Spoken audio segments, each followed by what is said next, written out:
Welcome to Akora TCG, a fast-paced anime-inspired card game based around alchemy.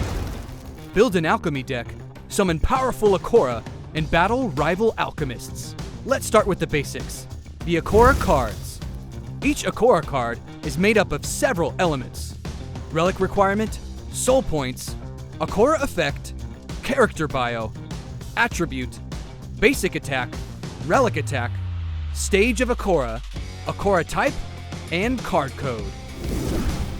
To begin, an alchemist must choose the Akora they wish to play with. This is the Akora line. The Akora line will consist of stage 1 to 3 of the same named Akora. There will be 3 copies of each stage in the Akora deck. The Akora deck has a designated zone called the Akora deck. Place the Akora deck into this zone face down. Flash alchemy cards are designed for a one-time use. Once used, they will go to your dark zone, which is designated on the battle mat. The specifics of how to play a flash alchemy card will be specified on the card. These cards are perfect for counterplays or one-turn power-ups and destroying other types of alchemy cards. Flash cards are identified by the lightning bolt symbol on the card. Armament cards are used to equip your Akora with powerful equipment or power-ups. Only one of the same armament cards can be in play at once. These cards stay attached to your Akora even when they relic up to the next stage. But if your Akora is destroyed, so are the armaments attached to it. Armament cards are identified by the helmet symbol on the card. Eternity cards stay in play until they are removed from the battle by effect or destroyed. You can only have one of the same name Eternity cards in play at once. Eternity cards are identified by the hourglass symbol on the card.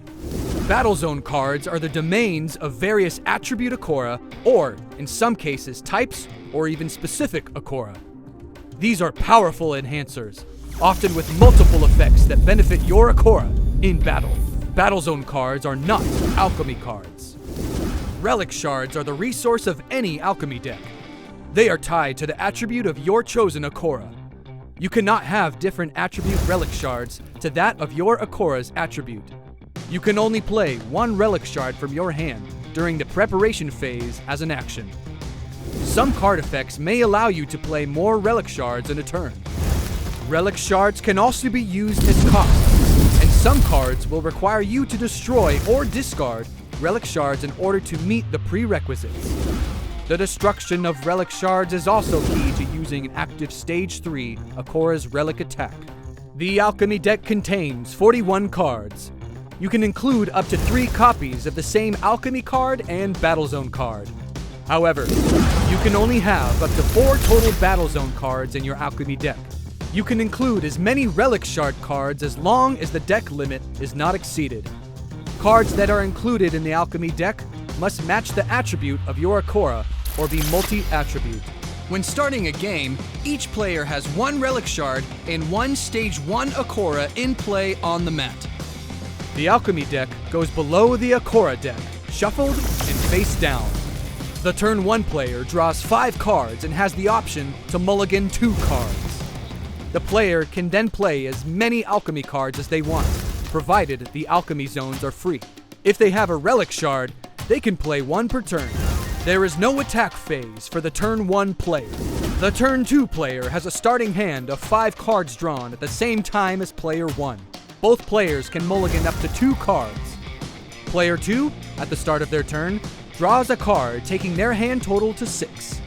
This player then plays as many alchemy cards as they want, provided there are enough alchemy zones. This player can also play 1 relic shard per turn. Player 2 has the option to attack player 1. This is done by attacking with the player's Akora against the opposition player's Akora. Soul points are deducted from the total attack power after all additional calculations. The remaining damage is subtracted from the opponent's total alchemist essence. The attack phase is the final phase, and the turn passes to the opponent. To relic up your Akora to the next stage, you will need 3 relic shards in play. Take your Stage 2 Akora from your Akora deck and place it on top of your Stage 1 Akora.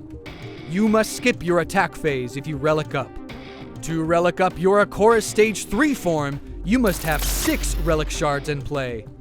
You search the Akora deck and place the Stage 3 Akora on top of the Stage 2 Akora. Again, you must skip your battle phase if you relic up. There are several potential conditions for a player to win. Reduce an opponent's alchemy essence to 0.